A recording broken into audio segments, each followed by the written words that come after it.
For we are opposed around the world by a monolithic and ruthless conspiracy that relies primarily on covert means for expanding its sphere of influence, on guerrillas by night instead of armies by day.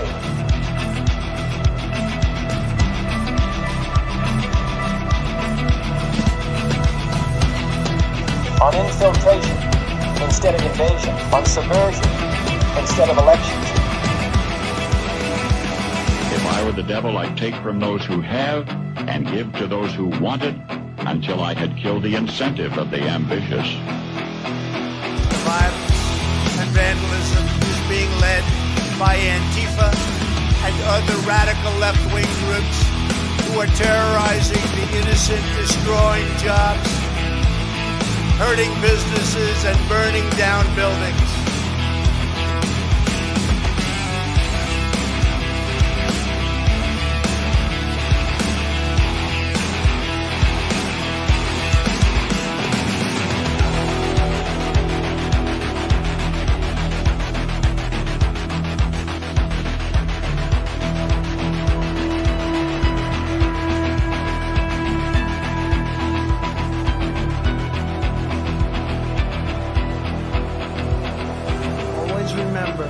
They are coming after me because I am fighting for you. That's what's happening. Greetings, fellow thought criminals, and thank you for joining the insurrection. I'm Michael Lauber, and today I'm joined by Kelly Walker from Real Freedom Talk Magazine. How you doing this morning, Kelly? Hey, I'm doing well. I'm ready to go. How are you? Oh, just another day in paradise. I guess typical Tuesday. We've got yet another leftist terror plot in D.C. We found out about late in the day yesterday, but FBI stops plot to kill capitalist elites by crashing explosive drones into UFC match at the White House. Let me go ahead and pull one other headline on this if I can. But again, no real surprises here, but FBI thwarts alleged plot to attack UFC Freedom 250 with explosive-laden drones and snipers. So apparently this plot involves at least 23 people. 5 have been arrested so far. I haven't seen too many in-depth details. I've seen some what I would, I guess, assume is speculation on a few videos from Fox and other places. But essentially, they thought they were going to attack this event, obviously assassinate Trump. Yet again, this is part of the plot. And all these, evil capitalist pigs that were there, they were expecting 4,000 deaths. What's kind of, even more upsetting with this is a lot of the crowd in attendance. These tickets were given away to military members, especially military members with Purple Hearts. So that would have probably made up the bulk of the victims had this gone through. But, one, this kind of really illustrates the threat from even domestic drones. Some of what I was watching there was showing, based on the information that they were given, that they had, small quadricopter drones capable of carrying up to 3 kilograms worth of explosives, and how they were planning on launching, thousands of these into there, basically just suicide drones. And, even if they're shot down, that the explosives would still go off, but how these were primarily assembled from commercial parts. And then the idea was whoever was piloting the drones, as they were going to escape, they were going to have snipers to shoot at people so they could make their getaway. Now, I don't think the plot would have worked even if it had gotten off the ground. But again, I think the real problem this illustrates is just, how many assassination plots or other things this is from the left at this point? I've lost track. Just in the last year, because a lot of these, other terror plots that I also include in this were the shooting at the ICE facility in Texas, where they were trying to kill ICE agents, and unfortunately, they killed a couple of illegal aliens that were here, had been arrested. And again, I think these people needed to be deported, but they certainly don't need to be assassinated by some wacko Looney Tune Antifa member from the roof of another building. They don't deserve that. But these people are just totally unhinged. They've lost touch with reality, and I think a lot of this is because it continues to be encouraged by the media and people on the left, that they kind of give it a wink and a nod that it's okay to want to assassinate billionaire business owners or Republicans or stop these capitalist pigs. that as long as they continue that kind of counter signaling, that it's a, oh, violence is bad, wink, wink, wink, that this is just going to continue. It's going to amplify. It's only going to get worse. Yeah, it's unfortunately people still don't understand the nature of communism and the seriousness of what we're facing. And it makes me wonder if something like this, God forbid, and I hope it never happens, and certainly not at this level, but if something like this were to happen, maybe people would finally wake up to the danger. And Yeah. unfortunately, the lessons of the past of what communism has done in the past have been largely forgotten because people don't know their history. So it is a very serious threat. We're seeing patterns that have happened again and again throughout the world, throughout time. Communism thrives on chaos and murder and Yeah. destabilizing a country. So what they would like to do is find opportunities like this to destabilize the country. And really, Michael, I really believe that this is why the inauguration was held indoors. I actually got a Yeah. tip from a drone manufacturer and passed that on to Trump's security team. Maybe others did too, but I was passing this on and warning that I think there is going to be a plot to do a drone attack on the inauguration. So some people pointed out, well, it was very cold, but they've had inaugurations in cold weather before. Who Yeah. knows? But that threat is always out there. Well, I'm sure that that probably was taken into consideration, that, or again, thought of a sniper, especially again when you look at these moon bats and how they react. Anytime a conservative wins an election, and this total meltdown they had once again after 2024. I think they were a little more stunned this time, but I want to go back to something that you'd said there previously. Like, part of the reason we see this is it's the politics of envy, and that's what the left and the media encourage. They blame external people for all of their problems, are always on the right. They like, even with Elon Musk becoming a trillionaire. If this was their billionaire, if this was George Soros, or even if it was what's his name over Jeff Bezos at Amazon, they would have been cheering it along, talking about how he built up these businesses from scratch and blah blah blah blah blah. Um, but but they're just filled with hatred. Anytime it's anyone on the right, they don't take honest views of anything. Everything's always painted in the worst possible light. It's designed to gin up this kind of hate. And I guess the other thought that I had with this whole thing is, you know, it, one of these days they're going to get lucky and they're going to take somebody out. It's probably not going to be the president. I mean, I would imagine the White House probably has pretty good drone countermeasures there to stop these things before they'd get anywhere near the event. And again, they shut off several blocks around the White House, probably partially for this kind of a purpose, to stop some kind of an attack like this, give them a buffer zone where they could take the drones out of the sky using electromagnetic weapons or something else along those lines, like we've seen deployed out in Ukraine, things to scramble the signals so they can't be controlled.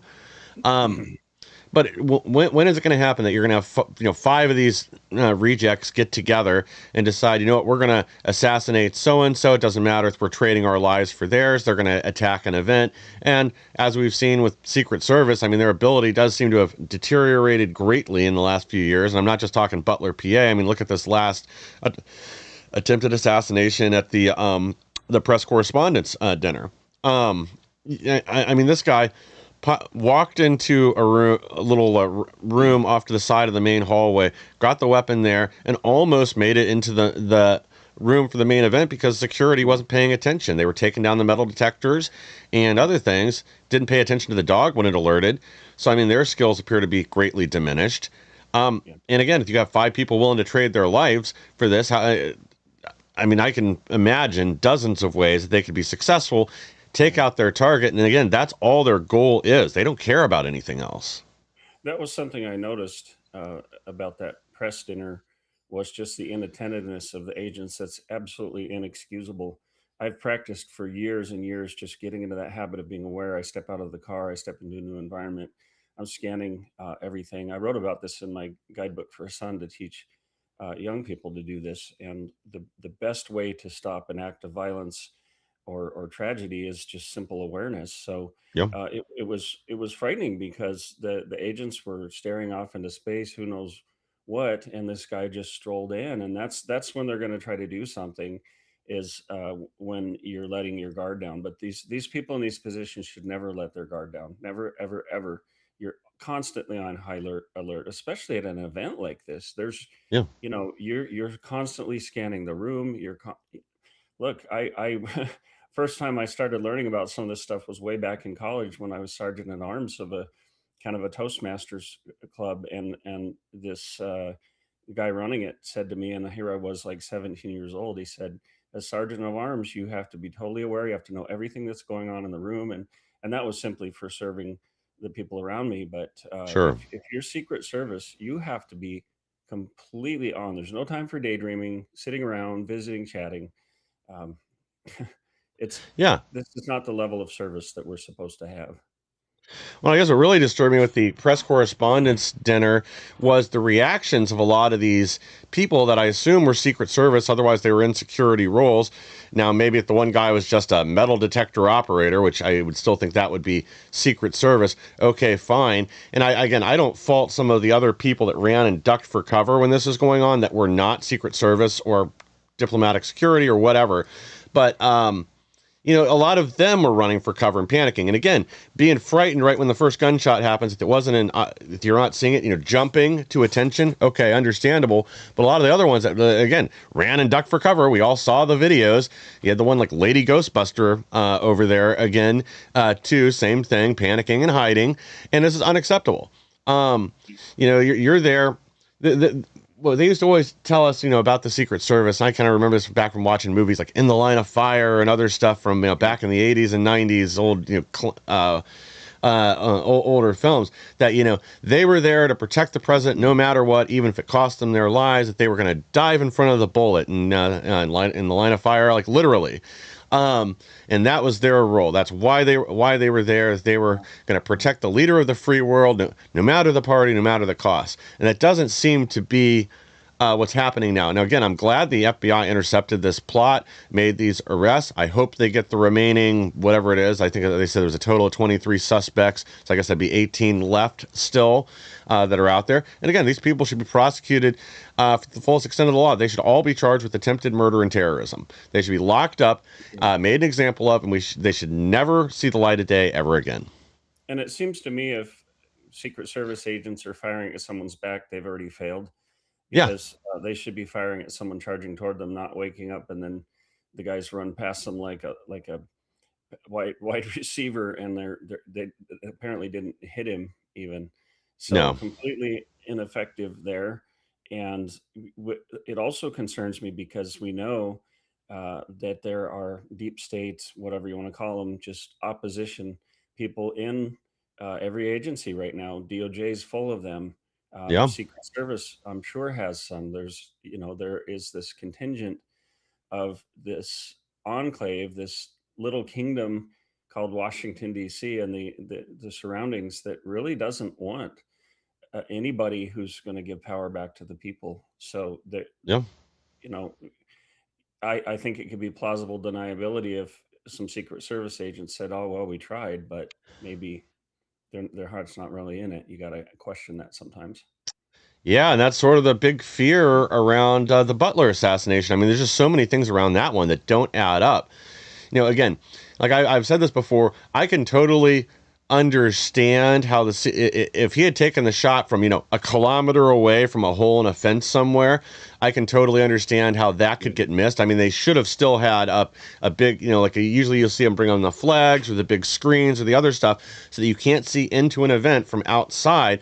Now, that isn't to protect ticket sales. That's how somebody with a rifle can't hide somewhere and take a shot into the event and reliably hit whatever the target is they're aiming at.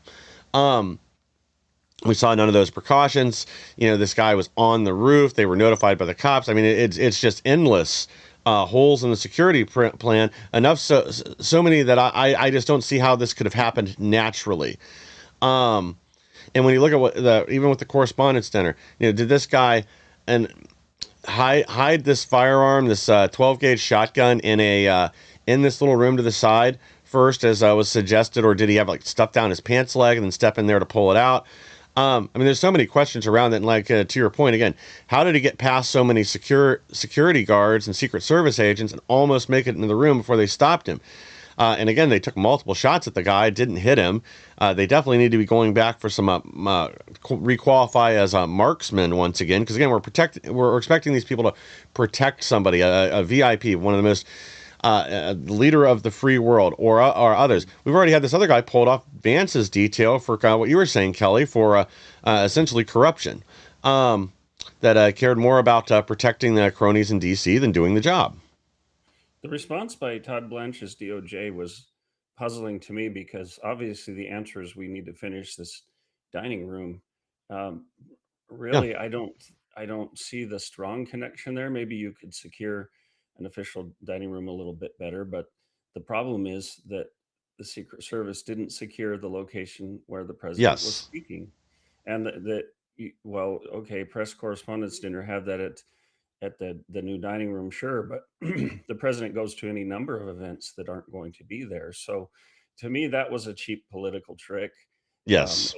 I'm not necessarily opposed to it, but really, DOJ should be looking at how do we uh, take care of the victims of weaponization from the Biden era? How do we make arrests? And for me, it's like to come to that conclusion after that, it just seemed like opportunism. We don't Yeah. care about a dining room right now. We care about uh, are people able to recover from what the last administration did to us? Yeah. Yeah. And again, like I have no doubt that it's probably going to be a little easier for them to secure a facility on White House grounds. They're already set up for screening and all that. But this isn't exactly the first time they've used that exact hotel. And now, sorry, I'm blanking. I think was it the Hilton? It's Hilton, I the believe DC it Hilton? was. Okay, yeah, DC Hilton. That's been used for plenty of other presidential events previously. Part of the point of the Secret Service is be able to go ahead, sometimes a week or more in advance, to secure a location before the president or other VIPs are there. So again, like we know they can do this. They've been capable of it in the past. Um, but it's not being done, or it's not being done as effectively as it needs to be. And I don't think it's just a money problem. I think it's a culture problem. I mean, again, early on in Trump's second term, we saw where they had to arrest 2 Secret Service agents that were assigned to or I guess arrest one. I think the other one just got disciplinary action. And sorry if I've got that wrong, but that were protecting Obama because they got in a fist fight in front of his house. I mean, again, like how is this stuff happening? Um, Especially after failures at Butler, I would have expected them to take things a lot more seriously. That they had problem agents like this, or people that weren't up to the standard, or they had any kind of questions about it, you would have got rid of all of them then, or send them back for training, something, give them an opportunity to get up to par. But that's not what's happening. And again, I got real questions around this stuff because the left would like nothing more than to assassinate President Trump and JD Vance and whoever else, because they're not seeing the kind of political victories they want right now. And they had been hopeful about winning the midterms, but I think that's greatly diminished now as additional polling results have come out, and people are, again, they're being very influenced by what they see happening in blue cities and blue states. When they see the destruction in California, in Chicago, in New York, they don't want that. And in the not blue states, even the purple states, as they call them, the swing states, sentiment is turning against the Democrats again right now because they see what they bring to the table.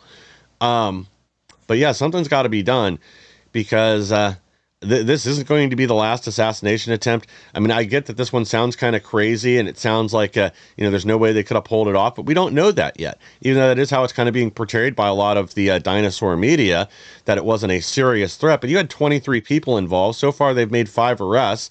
Where are the other 18? Are they on the run and hiding? We don't know how serious or not serious this was. Yeah, maybe this will turn out to just be a couple nerds sitting in their basement having fantasies of grandeur that they could do something, but we don't know that.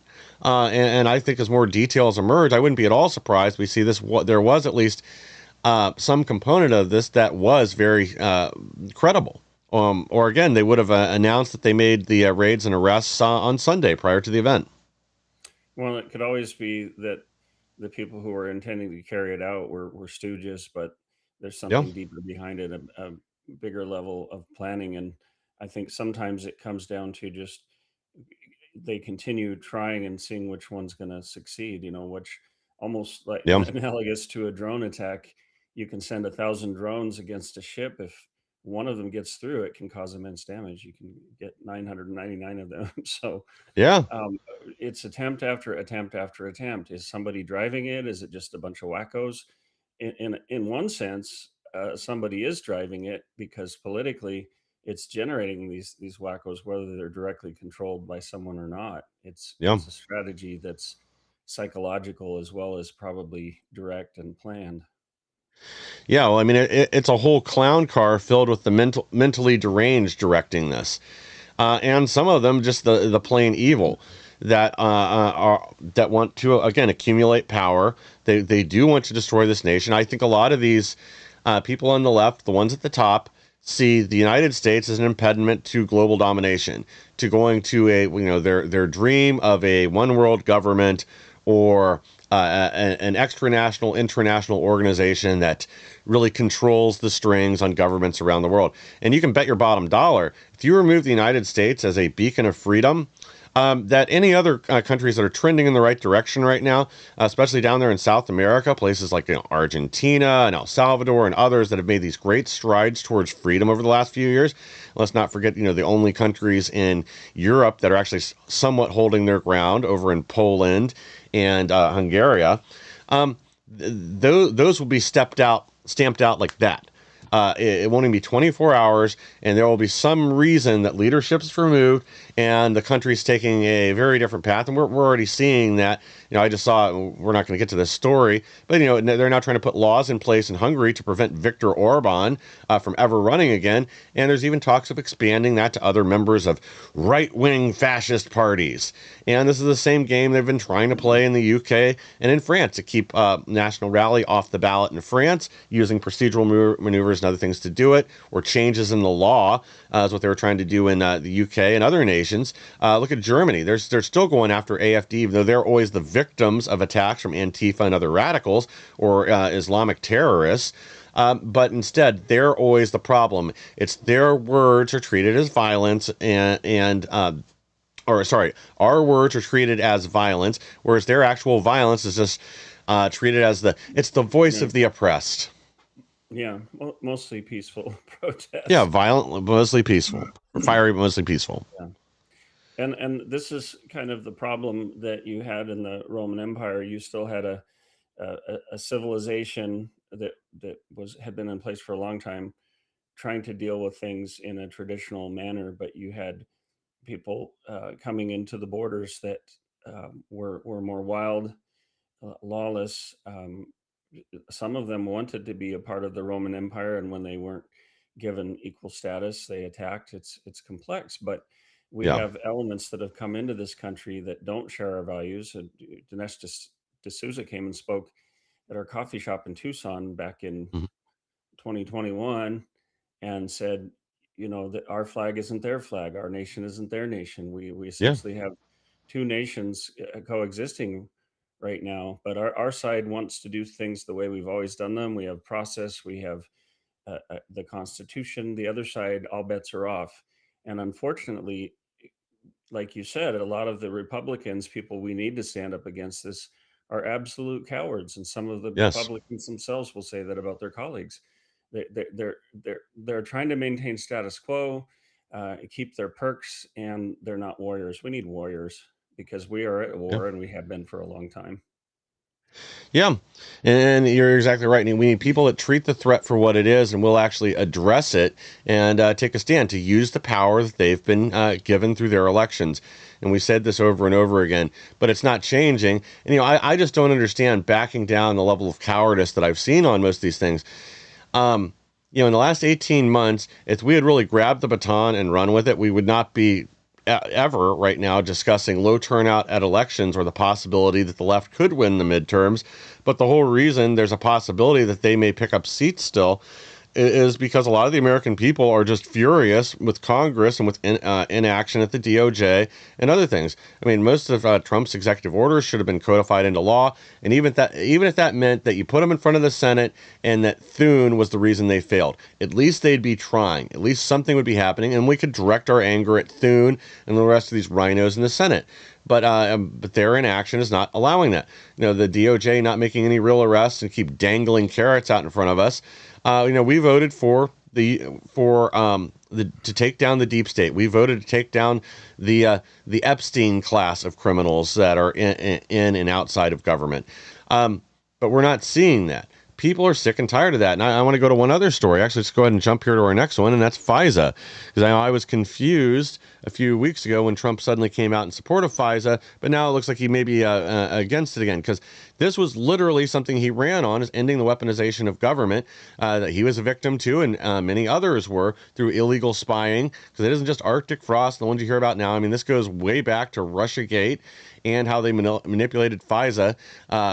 Not once, not twice, but it's like 16 times in different incidents, lying to judges. We know that Comey and Brennan's fingerprints are literally on this, and they haven't been prosecuted. But Trump's comes out against FISA if it doesn't come with the Save America Act, complicating congressional showdown. Now, this is something that actually was kind of discussed as a possible reason why Trump had gotten behind FISA before, that it was why he reversed himself, was it was part of a backdoor deal to get the Save America Act through. And I would buy that, because otherwise I really don't understand the reason that you would just renew FISA without reforms unless you were getting something through it. Because obviously, again, they do need spying capability, but they don't need authorization. You don't need a warrant to spy on anybody that's overseas. It's only if there's an American wrapped up in it. And I understand the need for secrecy there, but it doesn't seem like it'd be that difficult to just use existing courts and not this special process to do that. Or am I missing something, Kelly? No, I don't think you are at all. And this whole scenario reminds me so much of scenes from Braveheart by Mel Gibson, where William Wallace has just come in. He's beaten the English, and all the lords, the different factions are in the hall. They're all cheering him while they're whispering, about how they're going to backbite him. And he says, if you would all just come together and fight for the people, then I would stand with you. And it's the same thing. Anybody who Yep. comes into the White House, any citizens, we say, look, we just want help. We just want secure elections. We want these people who were absolutely violated and victimized by the federal government to be given some reasonable restitution, even an apology. And what we get is just this Yeah. sick sewer of swamp creatures that are all looking out for themselves, and they'll give lip service, but they won't do anything meaningful because they really just care about themselves. It's a very poignant scene in Braveheart. I think review it again. I've posted it on my X at Real Freedom Talk a couple different times, because the scheming, the interest, the perks. I think one of the biggest mistakes that the framers of the Constitution made was not putting term limits on Congress and Senate. Yeah, I go back and forth on that all the time with term limits. But I honestly, I think at this point you have to set something that, Yeah. whether that's 2 terms in the Senate, I don't know how many, maybe 4 in the House, that would be 8 years. Like, I think that seems reasonable. Like, I do understand, like, the people that want, like, oh, well, you can only serve in the House twice. I do think that would be, again, I go back and forth on this because part of the problem is they get close to all these Washington insiders. I think one of the real problems we need to take care of is the congressional staff and how much power they have over what's Oh, happening. We keep absolutely. hearing about that too. Mhm. But I guess to wind this back to Braveheart, is they're right. This is the same thing. If people going to DC would just do what they ran on, would not change. Again, it's not to say that you can't have anything where there's not a reversal on it. If new information comes in and there's a different approach that's necessary, explain that to us. We're pretty smart. I think most people, if they're saying, well, hey, we can't pursue this anymore. Once we got here, this changed, and this would be the consequences of that. If you just explain that, I think people will listen. But when you see inaction and just CYA protecting themselves, well, that's what it looks like to us on the outside. People are sick of that. Right now, there should not be any reason any of this is in question. We should have accomplished all these things that people ran on. Maybe some of them got jammed up, but at least it would look like we're fighting. People are sick and tired of looking like we're going in the wrong direction, and I don't blame them. I mean, this is Supreme Court. They don't want to. They clearly want FISA to stay in place as well. But Supreme Court rejects Carter Page's last-ditch effort to hold James Comey and his FBI cronies accountable for Russia hoax FISA surveillance abuse. Like I said earlier, we know several of these FISA warrants were signed off by top intel deep state officials. They literally lied to the courts or withheld information. We know it. We've caught them all dead to rights. There has to be consequences for that. And the full FISA law, everything that came out of that portion of the Patriot Act, it needs to go. Again, we have other courts. These things can be handled other ways. They don't need the special court behind closed doors that's really there for them to manipulate and cover their own butts because they know there's not going to be any type of consequences for them, even if something that you and I would be thrown in jail for the rest of our lives for lying in front of a judge, or in the case of a lot of these FISA warrants, literally presenting doctored evidence. Yeah. And I'm going to say this, and I'm going to say I think this is going to age well, that James Comey is kind of the fall guy, but he's not going to fall because his buddies are going to make sure of it. And right now, Todd Blanche is very popular in some circles. People say he's come out of the gate swinging. He hasn't. James Comey was what he's dangled in front of us as this big evidence.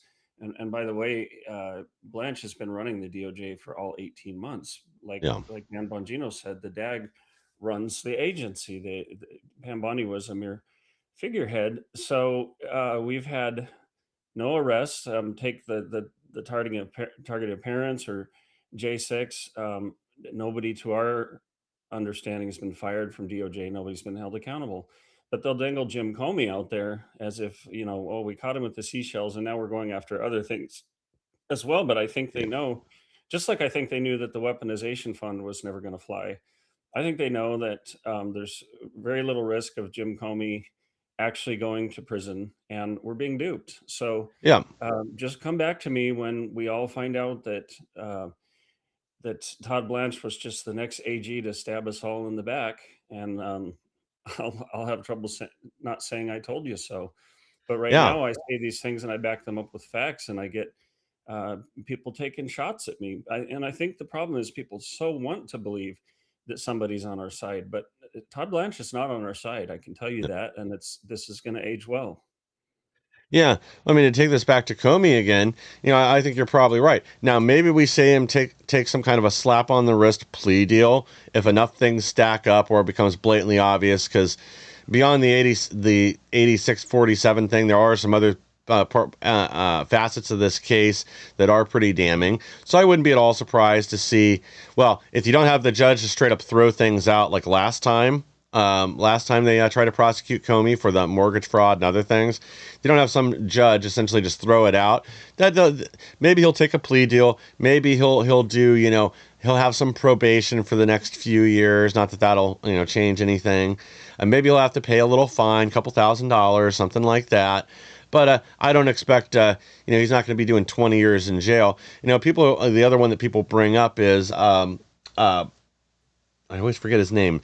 The warmonger, the mustache man, that already took the deal and went to, is headed to prison right now. That's a totally different story. I mean, they had him dead to rights on multiple crimes, holding on to secure documents even after he'd left the administration, things that were in his possession. I mean, I see that as a totally separate issue. And some of the things that were going on were, even these political insiders, they know that you can't have things like that happen. So he had to pay a price. And again, I think the 20 years or whatever it was exactly, the game was 18 years. That's a slap on the wrist for having that level of classified information illegally. And I think he did it to protect his wife because we know her fingerprints run parts of this as well.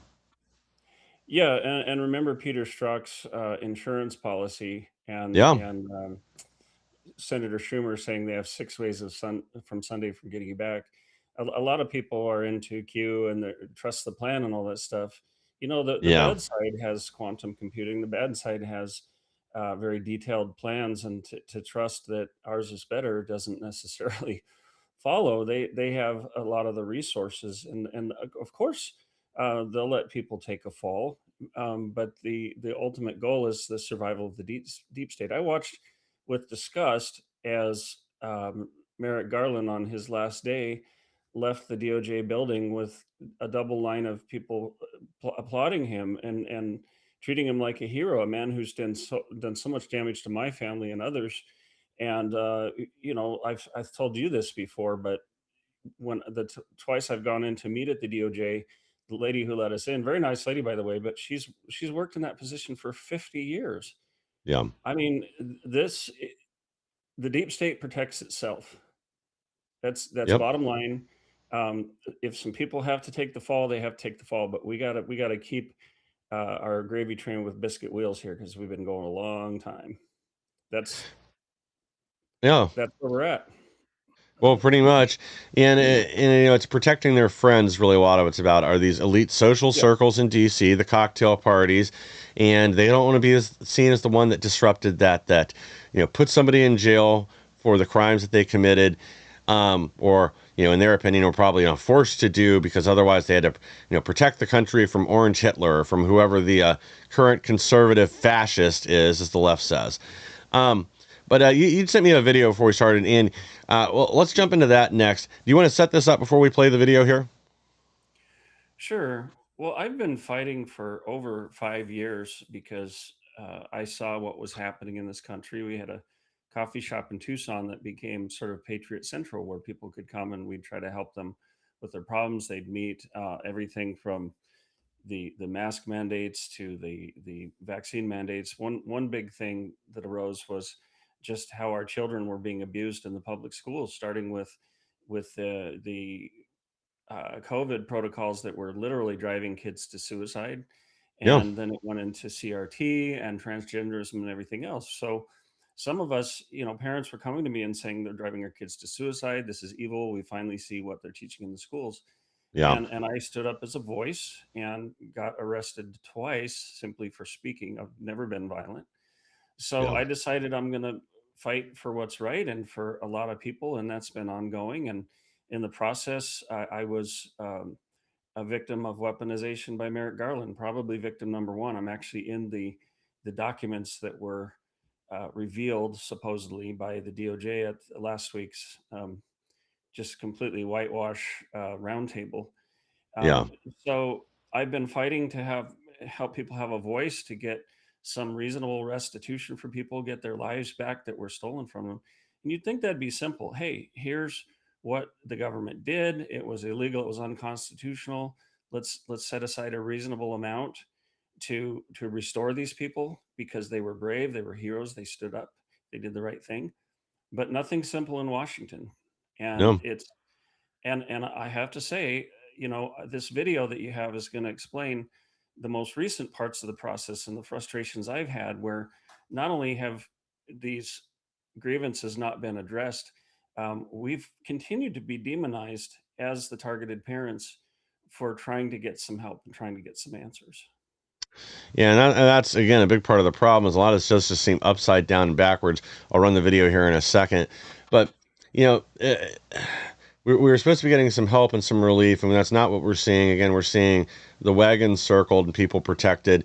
The whole thing with the weaponization fund, you know, everybody knew this was going to have a target on its back as soon as they talked about any type of restitution for the J6 defendants, the targeted parents, the anti-abortion protesters, or a lot of the other individuals that were targeted. But I think this goes well beyond just even the people that were kind of everybody has discussed that would have been included in this. Because I think a lot of people that were deplatformed or demonetized or otherwise attacked by the government, a lot of businesses that were targeted for taking a political stand, either with increased inspections or other stuff. I mean, some of that's going to be like hard to prove, but we hear the story all the time from different people, like, oh yeah, once when we put Trump flags up in front of our buildings, suddenly we were getting inspected Yeah. constantly, or Well, having a that was my first arrest, was because our business was fraudulently framed as supposedly non-compliant with the Pima County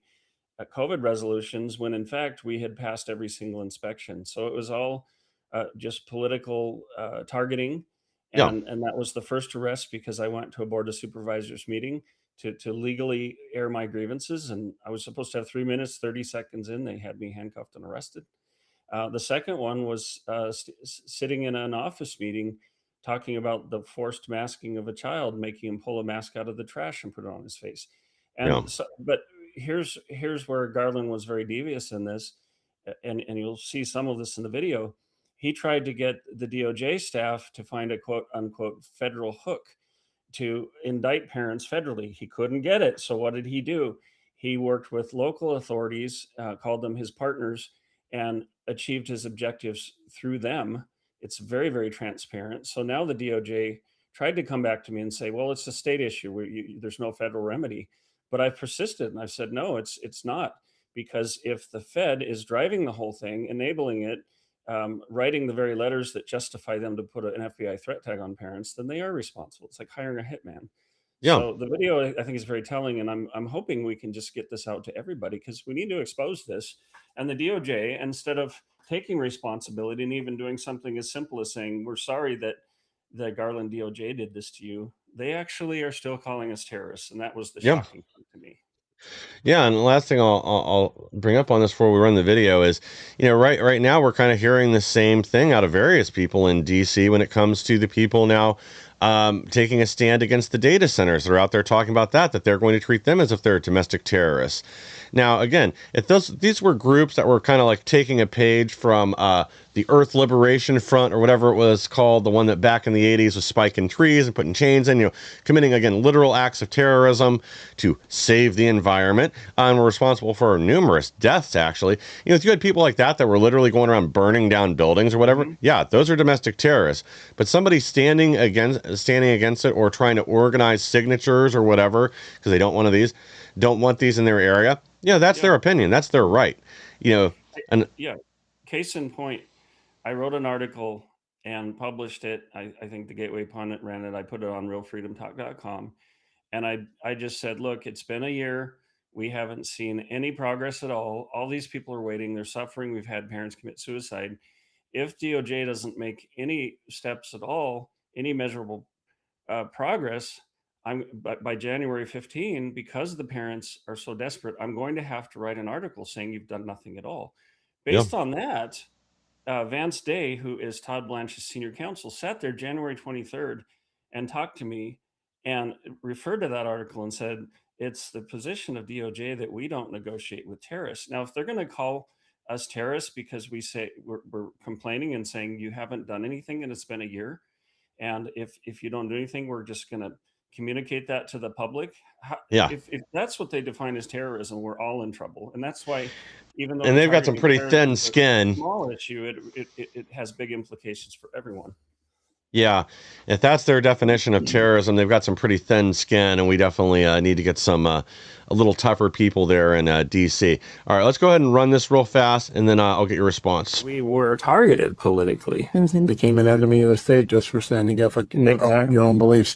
All right, so you stood up once for parents, gave them a voice, you paid a price, but now you're working to get an executive order from the White House. Tell us about that. It's really important. I've been in D.C. since Monday. I've had several trips out here. I'm going to be back next week. And we've been out here talking to everyone. And we have a whole coalition of people that are working on this. We're all going to get together. And I know that people have talked to Pam Bondi. I know it's very important to Pam. It's very important to Harmeet Dillon. And yes, we do want an executive order from the president because, first of all, we know that this administration didn't do these things to people, but we would like an apology to these parents from the federal government for what was done. We have the smoking gun. We know what's done. Yeah.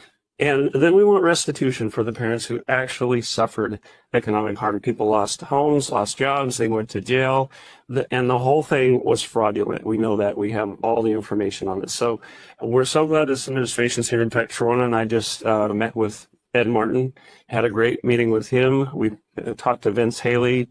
We feel like this is going in a good direction, and we appreciate everything that President Trump and the administration are doing. This would protect future parents, right? It would set a standard that the government couldn't do this in the future. Is that right? It would, yes. Yeah. So the apology is important. It's going to help people because people's families have divided over this. So if the federal government comes forward and said, yep, we were wrong, that's going to help with family relationships. The restitution is important because people need to be restored to the life, liberty, and pursuit of happiness they had before the government attacked them. And then justice. We have to go after the people who did this and make them answer for what they did. It's crazy. All right. So apology, restitution, protection, justice. These 4 elements within that executive order. But for you personally, what's the status update on you? Because I think last time we talked to you, you were in Tennessee. Yes, I'm in Tennessee, and my 10-year-old daughter, she's wonderful. I think she inherited my forceful at that time's personality. She said, I want to tell President Trump he needs to get me a new bunk bed. So I heard on request. I feel like he appreciates. So we're getting by, and it's been tough, and we're trying to make ends meet. And I'm coming up here every so often. I get donations to help me come up here, but I'm glad to be in the fight. It's not been an easy road, but thank you guys so much for having me on.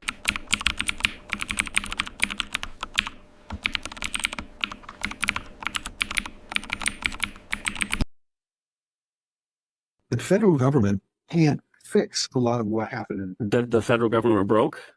The federal government breaks a lot of shit. I was president of the union then, because we couldn't take my bed when we had the fleet inside. The PR attempts on this is massive, and the shot of adrenaline in the American people who frankly are going really negative right now is immense. And I want that for my country because I want to see this administration succeed. That's my heart. And if that was any different, I would have taken $2 million back in 2021 as a salary for that first arrest. I would have fought. I chose not to fight for myself because I wanted to help everyone else. And we want to believe in you guys. We want to help you. We want to make this a win for everybody. I think these politics are easy because who's going to believe a school mom is a terrorist? I mean, honestly. Well, I agree with that. Well, when you quit stuff out into the last year and and so you better do something by January 15th or else. My response is somebody who was a journalist and has a master's degree in terrorism. That's my response was, hey, I know this supposed to be recording your, don't answer it. So my response, as well as the whole DOJ was, we don't shame the terrorists. Do not threaten us. But where's the threat? The threat was to say, we're just going to talk about how nothing's been done. We need to have a hearing. Identify our we need to have an apology. In DC. I support that. Okay. Bright blue. But we got to organize it well, and those people got to be squeaky clean who stand up there. Please don't see me through that filter. I'm nothing like a terrorist. So what you need to be thinking about is some parents who clean as a whistle. Yes. Don't have warrants out, and that's not your fault that you do. Okay, I understand that, and you won't be picked up here. Nobody's going to do that to you, as long as I'm here. But the point is we got to have 3, 4, 5 different parents who can tell their story. The attorney general's got to feel comfortable. She can stand up next to them, look into the camera and say, what happened to these people never should have happened. The Garland administration did this, Biden administration, and we sincerely apologize for what happened. Having been arrested, having even been incarcerated, that's a badge of honor because that's an indication of how much people were willing to sacrifice for our children and our country. So I don't want it to be seen as a negative thing that I was arrested. That's not going to be good for anybody. No, I'm not saying it is. Because we have many parents like that.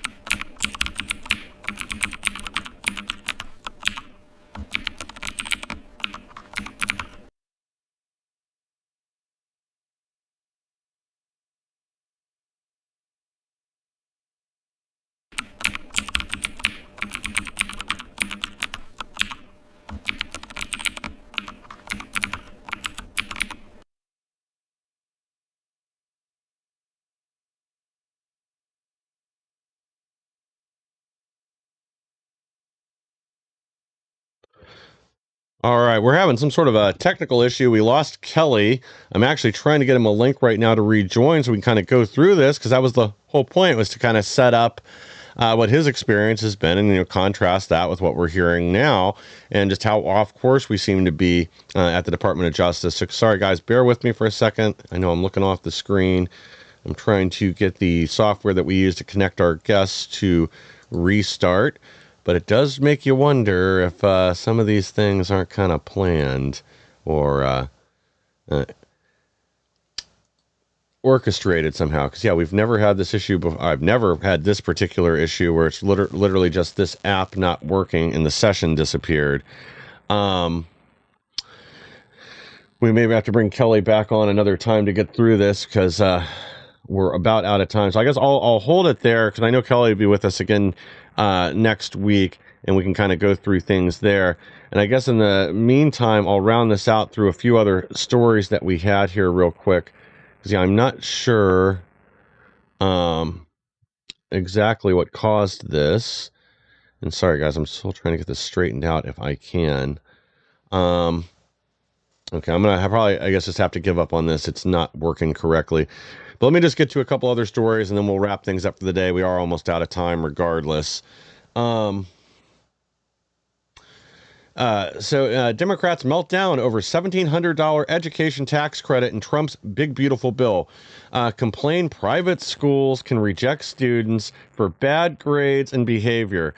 Well, again, like that's one of the benefits to a private school, especially if you're in an area where there's no enforcement or no if you've got there's no discipline. And we talked about this with Gino Young a bunch of times while he was on here, that they're just letting people run around like maniacs. There was zero enforcement on the students, and then not just for like the little things, but even for the big things that happen. Like they don't want to get the police involved. They want to protect themselves. Again, they circle the wagons, protect their own. They don't want any kind of reputational harm to come to the institution or the teachers. But that then just harms all the students that are there.